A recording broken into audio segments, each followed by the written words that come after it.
C'est l'épouse sans emploi qui aurait vécu au crochet de son mari, un gestionnaire de fonds spéculatif, et maintenant elle est accusée d'un crime horrible. Prétendument ivre, elle aurait accéléré à fond dans une Porsche à 100 000 dollars, percutant un homme lors de son premier rendez-vous alors qu'il achetait des beignets. Nous pourrions bientôt savoir si cette femme va échanger son style de vie luxueux contre le décor beaucoup moins glamour d'une cellule de prison. Et attendez d'entendre quelle est sa défense. Je vous donne un indice, des chaussures de créateur. Nous suivons l'affaire présentée par Law and Crime. Je suis Chris Stewart.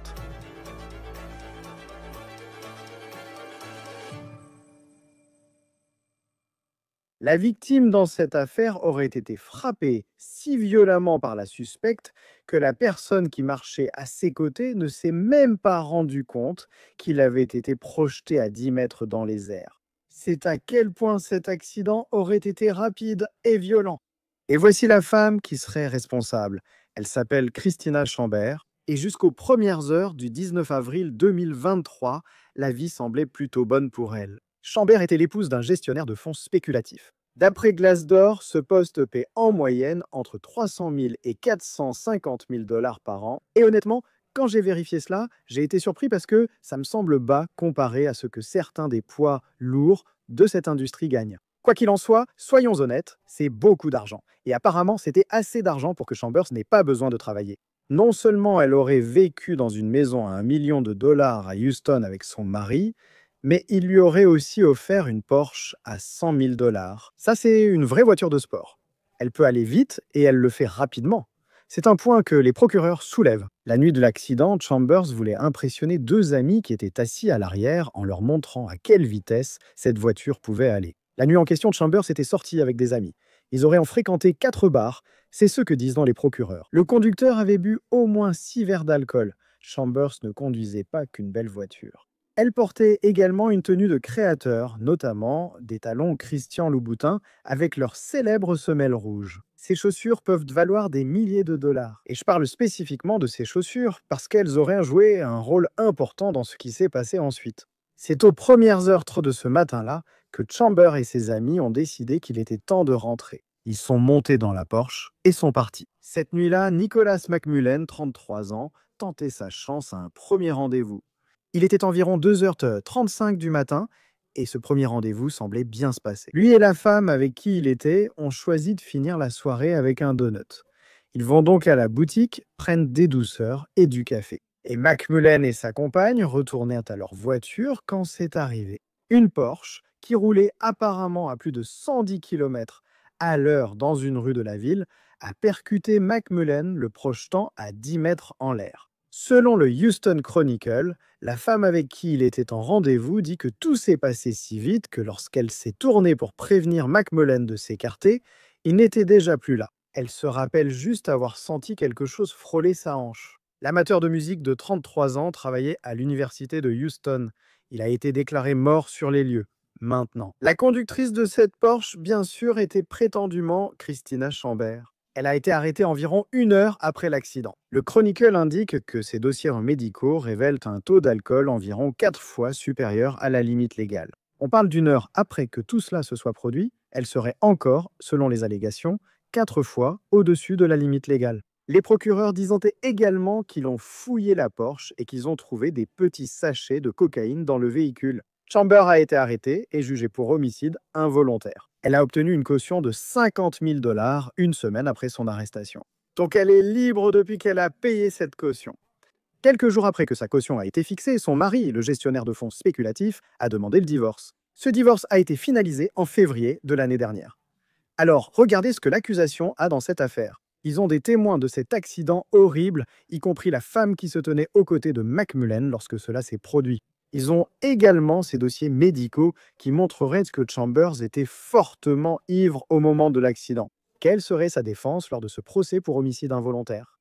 Eh bien, il semble que cela tourne autour de ses chaussures en abandon de créateur très chères, à 1000 dollars, qu'elle portait lorsqu'elle était au volant. L'avocat de Chambers déclare que son talon est resté coincé sur l'accélérateur, l'empêchant d'arrêter la Porsche avant la collision avec McMullen. De plus, son avocat affirme que l'accident s'est produit dans l'un des virages les plus dangereux de Houston. Et il y a déjà eu plusieurs graves accidents à cet endroit par le passé. Depuis que tout cela s'est produit, il y a eu beaucoup de manœuvres juridiques dans les deux sens au cours des dernières années. Le Chronicle rapporte que les deux parties ont voulu exclure des preuves avant le procès. La défense a demandé l'exclusion du sac à main trouvé dans la voiture contenant des sachets de cocaïne, ainsi que le test sanguin qui a révélé son prétendu taux d'intoxication. Du côté du procureur, et c'est intéressant, il ne voulait aucune mention que Chambers pourrait être enceinte. Maintenant, il n'est pas clair si elle est réellement enceinte.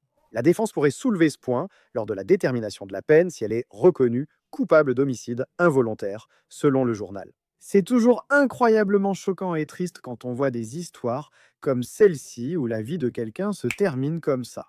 C'est le cas de Nicolas McMullen. Concernant Christina Chambre, les accusations contre elle sont horribles. L'affaire a été jugée au pénal et la famille de McMullen a aussi intenté une action civile prévue pour le printemps prochain. Non seulement cette plainte tient Chambre pour responsable de l'accident, mais elle vise également le bar où elle se serait trouvée, l'accusant de lui avoir servi trop d'alcool. Et elle vise également le gestionnaire de portefeuille. Attends. L'ex-mari que les procureurs accusant d'avoir acheté cette Porsche pour elle aurait agi en sachant qu'elle avait un problème d'alcool. L'avocat de Chambers soutient que son ex-mari lui a acheté la voiture en raison de leurs problèmes conjugaux. C'était surtout un cadeau pour obtenir son pardon. La famille de McMullen réclame plus d'1 million de dollars dans cette affaire, qui sera tranchée par un jury au tribunal civil. Concernant l'affaire pénale, le procès est actuellement en cours. Chambers risque jusqu'à 20 ans de prison si elle est reconnue coupable d'homicide involontaire. Pour en parler davantage avec nous, nous recevons maintenant l'avocat spécialisé en droit civique, Joe Richardson. C'est toujours un plaisir de vous avoir sur Law and Crime alors que nous suivons ce procès à Houston. Il me semble, en tant que non-juriste, que l'accusation a un dossier assez solide, rien qu'avec son niveau d'intoxication présumé. Mais elle soutient que c'est la chaussure de créateur qui se serait accrochée à la pédale d'accélérateur. Qu'est-ce que tu penses de cet argument en sa faveur? C'était une défense basée sur la chaussure. J'aime toujours l'utiliser. Je ne sais pas jusqu'où cela ira. L'une des choses que je pense qu'ils ont faites, c'est que l'accusation a fait ça, ce qui les a probablement mis dans une meilleure position. Ils ont commencé par l'homicide involontaire dû à l'intoxication, et ce qu'ils ont fait, c'est qu'ils ont élargi l'accusation pour dire simplement homicide involontaire. Donc, tout et n'importe quoi, y compris son intoxication, l'intoxication peut contribuer à l'imprudence. L'excès de vitesse, toutes ces choses entrent en jeu. Donc, elle ne peut pas simplement dire « Oh, vous savez, c'est la chaussure qui en est responsable », parce qu'il y a d'autres raisons que son pied pour lesquelles elle s'est retrouvée dans cette situation. Donc, je pense que la défense de la chaussure n'est probablement pas très efficace parce que maintenant, ils ont encore plus de choses à réfuter. Ce n'est pas seulement à propos de sa consommation d'alcool. Même si, vous savez, 3 ou 4 fois la limite légale, ça n'aide pas, n'est-ce pas? Ils peuvent utiliser des facteurs qui incluent, mais ne se limitent pas nécessairement au fait de son intoxication. Et je ne pense pas que le fait que sa chaussure soit restée coincée sur la pédale d'accélérateur va l'aider, surtout compte tenu d'autres témoignages qui viendront même de ses amis. Et il semble, et il ne paraît pas, que les caméras soient autorisées au tribunal pour le procès. Je vois apparaître quelques croquis. Mais simplement entendre la personne qui était au rendez-vous avec Nicolas McMullen et qu'elle ait vu, c'est tout simplement choquant à imaginer. Parce que, vous savez, très peu de gens ont été témoins de quelque chose comme ça. Elle a voulu lui dire de s'écarter, mais il était déjà parti, montrant la vitesse de la voiture. Sa défense affirme que le virage à Houston était dangereux, mais il y a déjà eu d'autres accidents similaires. Selon vous, jusqu'où va et quelle est la solidité de la défense de la chaussure? Est-elle vraiment forte? C'était une rue très dangereuse où elle conduisait. Je ne pense pas que ça aide, car cela signifie que vous savez déjà que cette rue est dangereuse et la connaissez. Cela signifie que vous ne devez pas la prendre à 110 ou 130 km par heure. Vous devez conduire, mais il y a souvent une limitation de vitesse. Je suis certain qu'elle la dépassait largement. Ouais. Pardonnez-moi l'expression, mais vous n'êtes pas non plus censé conduire plus vite que ce qui est sûr. Donc, si la limite est de 56 km à l'heure, mais qu'il pleut, par exemple, ou qu'il neige, ou que la route est glissante, ou qu'il y a une foule de gens, alors 56 km à l'heure n'est peut-être pas la vitesse la plus sûre à adopter. Donc, cela ne lui enlève toujours pas l'obligation de faire ce qu'elle doit faire, parce que c'est un virage dangereux. Si c'est le cas, Je ne sais pas combien de tout cela serait présenté lors du procès. mais c'est certainement pertinent du côté civil des choses. Des accusations selon lesquelles elle était alcoolique ou qu'elle était quelqu'un qui sortait régulièrement boire. Dans ce cas, le taux d'alcoolémie étant 3, 4 fois supérieur à la limite légale, je veux dire, c'est significatif. Quel est le rôle de l'historique? Parce que si vous parlez d'un moment précis où quelque chose se produit et de ce qui a causé ce moment, quel est le rôle de l'historique de quelqu'un? Si c'était quelqu'un qui sortait boire assez souvent ou qui buvait pas mal, qui était connu pour boire ou se saouler. Comment ce passé pourrait-il entrer en jeu dans ce qui s'est passé à ce moment précis sur cette route? Il y a plusieurs choses. Tout d'abord, quand on parle de négligence, vous savez que la clé de la négligence, c'est la prévisibilité. On peut prévoir la consommation d'alcool, la vitesse, etc. Non seulement vous avez un devoir, mais il est prévisible que le fait de ne pas faire ce que vous devez faire à cet égard pourrait blesser quelqu'un. C'est un aspect particulier, une façon d'intervenir qui pourrait aussi rendre un jury moins compréhensif. En voyant cela à l'avance, cela rend l'affaire plus susceptible d'être résolue à un niveau supérieur. L'autre chose, c'est que cela dépend beaucoup d'un État à l'autre. Je ne sais pas si c'est à cause du divorce. Je ne veux pas qu'on s'avance en disant qu'il y a moins d'argent disponible. Parfois, avec une conduite intentionnelle, on ne peut pas effacer un jugement par une faillite. Et donc, il se peut que dans un certain cas, elles disent « Eh bien, vous savez, je peux effacer ça par une faillite. » Mais avec ce comportement, si la conduite est intentionnelle ou relève d'une négligence grave, allons au-delà de la simple négligence. Dans certains États, je ne sais pas comment c'est au Texas, mais on ne peut pas l'effacer en faillite car c'est un acte intentionnel. Donc c'est en arrière-plan quelque part, mais ça pourrait aussi jouer un rôle là-dedans. Du côté pénal, hein, je pensais justement à ça. Elle roulait à 110 km/h sur une route, tu sais. Je veux dire, à Houston, si tu connais la circulation, c'est horrible. Donc personne ne roule jamais à 110 km/h à Houston. Je sais qu'il était 2h30 du matin quand c'est arrivé. Elle roule sur une route où tu dépasses la limite de vitesse. Tu sais, il y a les dossiers médicaux qui montrent qu'elle était ivre au moment où tout cela s'est produit. Ça semble être un dossier solide. Après tant d'allers-retours, es-tu surpris que ça soit allé jusqu'au procès, au lieu qu'elle trouve une sorte d'accord? Oui et non parce qu'il me semble qu'elle chercherait un accord. Elle devrait vraiment être pressée de trouver un accord. Parce que ces faits ne sont pas particulièrement bons. Mais en même temps, peut-être que l'accusation n'est pas aussi généreuse en ce qui concerne l'offre d'un accord. Ils sont confiants de pouvoir la condamner, surtout depuis l'élargissement de l'accusation d'homicide involontaire. Cela pourrait être une situation vraiment choquante pour la conscience. Et vous savez, il y a ce pauvre gars qui est à son premier rendez-vous et il est littéralement séparé de la personne à côté de lui. Et tout le monde peut voir ça venir. Ses amis l'ont, vous savez, catalogué comme alcoolique. Elle accélère, surtout avec cette nouvelle voiture. L'accusation pourrait rétorquer « Nous n'accorderons pas grand-chose ». Oui, et je pense aussi que si elle est coupable, c'est au Texas. La peine pourrait aller de 2 à 20 ans, ce qui est une fourchette très large en matière d'homicide involontaire. Le Houston Chronicle rapporte aussi une autre partie. L'accusation voulait réfuter toute suggestion selon laquelle elle pourrait être enceinte, mais il n'est pas clair si elle l'est réellement. Dans ce cas, la défense pourrait s'en servir pendant la phase de détermination de la peine. Comment cet argument pourrait-il influencer le nombre d'années de prison qu'elle pourrait recevoir si elle est reconnue coupable? Eh bien, si j'étais elle et que j'étais reconnu coupable, si j'étais dans son équipe, je voudrais absolument pouvoir dire cela. Elle est enceinte, elle a intégré un programme, elle ne boit plus, elle n'a pas bu depuis un certain temps. Maintenant, elle est enceinte, donc elle doit être là pour son enfant.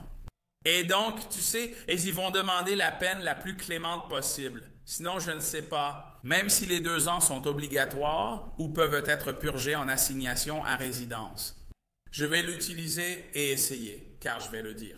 Cet enfant innocent, ne devrait pas être séparé de sa mère pendant 10-20 ans, dont elle devrait faire 10 ans. Elle manquerait son enfance, etc., etc., etc. Et je sais que chaque État, et certainement chaque juge, je veux dire, parfois on a vu, ou des peines, tu te dis, waouh, ce juge ne plaisantait pas. Et puis il y a d'autres cas où un juge prend une décision et tout le monde se dit, c'est tout. Entre 2 et 20 ans, quels facteurs sont généralement pris en compte? Surtout dans une affaire comme celle-ci où cela ne semble pas s'appliquer. Elle a un casier judiciaire, mais aucun antécédent de conduite en état d'ivresse. Cela semble être sa première confrontation avec la justice. Si c'est le cas, Comment cela affecte-t-il la durée de la peine par rapport à d'autres cas d'homicide involontaire où la peine peut atteindre 20 ans? Ou, juste pendant qu'on est assis sans regarder ça, si elle est reconnue coupable, et bien sûr, elle pourrait être déclarée innocente, on ne sait pas. Combien de temps pourrait-elle être en prison? Oui, il y a des circonstances aggravantes et atténuantes, non? On pourrait penser qu'un facteur atténuant important serait qu'elle n'a jamais eu de problème auparavant. Mais si les preuves suggèrent qu'en réalité, elle aurait pu avoir des ennuis et aurait dû en avoir, vous voyez, parce qu'elle fait ça depuis longtemps. Elle a déclaré à un travailleur social boire 4 ou 5 verres 2 à 3 fois par semaine. Si c'était juste une bombe à retardement, cela pourrait la rendre un peu moins sympathique. Mais ma première inclination serait probablement, dans ces circonstances particulières, que c'est peut-être plutôt vers le milieu ou le bas de l'échelle. Surtout si la plupart des personnes dans sa situation, condamnées pour leur premier crime, reçoivent une peine moyenne à basse, même s'il y a ici certains facteurs aggravants. Lorsqu'une peine est indiquée comme étant de 2 à 20 ans de prison, si quelqu'un est reconnu coupable, cela signifie-t-il qu'il devra aller en prison pour au moins 2 ans si elle est reconnue coupable? Ce serait la recommandation. Et maintenant, on passe un peu à une situation qui dépend de chaque État, ce qui peut être spécifique et, vous savez, très particulier. Et vous savez, les États sont un peu différents à ce niveau-là. Au niveau fédéral, vous ferez 80 à 85 % de votre peine, ce qui n'est pas le cas à l'État. Donc, par exemple, en Californie, si quelqu'un prend 2 ans de prison, il pourrait être autorisé à les purger dans une prison de comté. La plupart du temps, si vous prenez 1 an ou plus, vous allez en prison. Si vous prenez 1 an ou moins, vous pouvez faire la prison de comté. Si elle a pris 2 ans, il y a un argument selon lequel elle pourrait peut-être purger sa peine en prison de comté. Parce que vous avez le temps. Donc, la question devient, si elle doit faire tout ce temps, ou la plupart de ce temps, et qu'elle prend vraiment 2 ans, est-ce qu'elle doit vraiment partir, pour ainsi dire, ou pourrait-elle faire quelque chose de plus doux? Vous savez, une maison de transition. Vous savez, en détention à la maison, assignation à résidence, vous voyez ce genre de choses. Chaque État a ses spécificités. Mais elle, je pense pouvoir dire qu'elle a plus de chances de s'en sortir dans une affaire au niveau de l'État que dans une affaire fédérale. Elle était sans emploi à l'époque. Son mari, dans la finance et la gestion de portefeuille, semblait bien gagner sa vie. Il demande le divorce, cela s'est passé en avril. Début mai, il demande le divorce. Je sais que cela a été finalisé. Finalisé en 2024, commencé en 2023. S'il est l'homme avec l'argent, et elle est poursuivie par la famille de la victime, et il a été nommé dans cette poursuite pour avoir prétendument acheté la voiture pour elle, bien qu'il disant qu'elle avait un compte joint. Le divorce le protège-t-il d'une quelconque manière, je suppose, de sa responsabilité financière? D'après ces faits, cela ne semble pas être le cas, parce que la question est, quel était le statut au moment de l'incident? C'était lors de l'incident. Vous n'êtes pas divorcé. Parfois, en droit de la famille, il y a le mariage jusqu'à la séparation, pas forcément jusqu'au divorce. Sans séparation, vous êtes alors responsable. Et cela suppose aussi qu'il puisse être responsable dans la même mesure qu'elle peut l'être. Il ne me semble pas qu'il le mentionne comme propriétaire enregistré en Californie. Il y a une responsabilité pour un propriétaire enregistré, mais une responsabilité limitée pour un propriétaire enregistré. Ils disent qu'il est responsable car il a acheté la voiture avec son argent. Selon la probabilité que ce soit le cas, si ce n'est pas le scénario le plus probable, alors peut-être que cela est utilisé ou qu'on le retourne autrement. S'il est plus probable qu'il soit tenu responsable car il paie, cela peut servir à augmenter le montant versé. Mais dans la mesure où il y a une zone grise quant à savoir s'il peut réellement être tenu responsable, même s'il pourrait théoriquement l'être parce qu'il est marié, je ne pense pas que la séparation ou le divorce l'aide. Il pourrait y avoir d'autres facteurs. Cela va influencer le calcul parce que c'est lui qui a l'argent.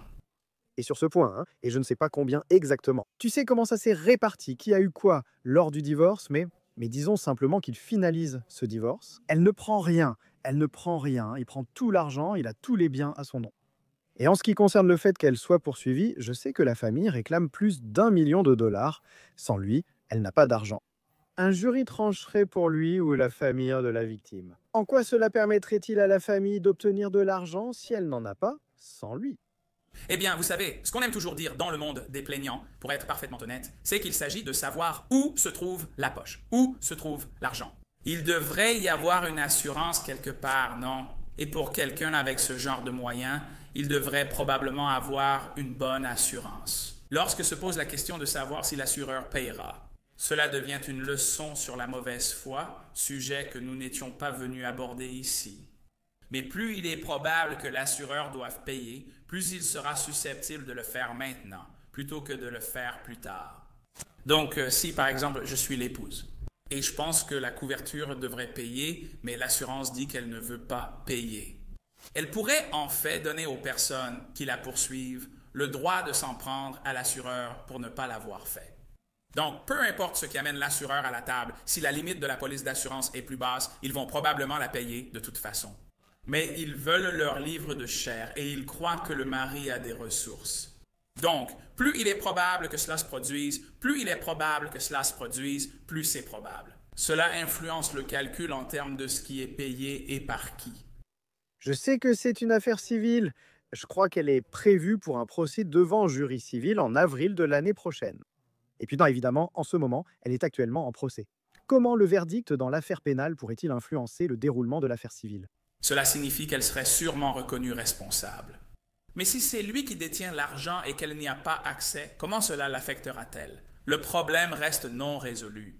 Je te parie 10 contre 1. S'il y a une zone grise concernant le fait que ces fonds doivent être utilisés pour cela, ou s'il peut être tenu responsable ou non. Lui-même, il déposera cette requête positive sur la question pour essayer de se sortir d'affaire. Et dans la mesure où cela devient plus ou moins probable, cela influence le calcul de ce qu'ils pourraient faire. Ils chercheront réparation auprès de quelqu'un ayant probablement des ressources. Normalement, tu passes juste par l'assurance, d'accord? Donc, on verra ce qui va se passer. Le procès pénal scelle en quelque sorte son destin, parce que vraiment, même si elle s'en sort au procès pénal, elle sera absolument responsable civilement. Je ne pense pas qu'on puisse y échapper. La question, qui reste distincte et non résolue ici, est de savoir s'il serait reconnu responsable pénalement et civilement. Surtout s'il y a un problème d'accès aux fonds en raison du divorce. Tout cela a eu lieu en 2023. Nous sommes en 2025 et les résultats apparaissent. Le procès civil aura lieu en 2026. Elle et son mari sont poursuivis, ainsi que les bars fréquentés cette nuit-là qui lui ont servi des boissons. Elle a atteint ce niveau, vous voyez, environ 4%, 3%, 4% au-dessus de la limite légale. Ou plusieurs fois la limite légale. Excusez-moi. Pour finir, combien de temps durerait un procès civil avec autant de personnes poursuivies? Cela pourrait durer des années, car toutes les personnes concernées tenteront sûrement cette requête. Ils vont tenter de se retirer de l'affaire. En général, cela se termine lorsque les gens se réunissent et déterminent leur couverture. Pour les bars, il est parfois difficile d'en obtenir. À moins qu'il ne soit évident que cette personne est complètement ivre et que vous n'auriez absolument pas dû la servir. Je ne sais pas si le Texas fait les choses un peu différemment ou quoi que ce soit d'autre. Donc, mais la plupart du temps, ce qui se passe, c'est que les personnes assurées se réunissent et disent « Nous allons régler ça ». Ils pourraient aussi se poursuivre mutuellement pour une indemnisation, etc. Contribution, négligence comparée. Et généralement, celui qui sera le plus responsable prend généralement les devants. Une partie de la couverture vient d'ici, une autre d'ici et encore une autre d'ici. Des négociations et des échanges sont nécessaires pour établir les probabilités de responsabilité de chacun. Et ensuite, ils décident d'à partir de là. Nous verrons comment cela se passe. Certainement du côté civil, la partie pénale se déroule actuellement devant le tribunal à Houston. Joe Richardson, avocat spécialisé dans les droits civiques, c'est toujours un plaisir de vous avoir sur Law & Crime. Merci d'avoir analysé cette affaire pour nous. Merci beaucoup, j'apprécie. À bientôt, Chris. C'est tout pour On the Case sur Law & Crime. Abonnez-vous à notre chaîne YouTube et Spotify. Je suis Chris Stewart, à bientôt.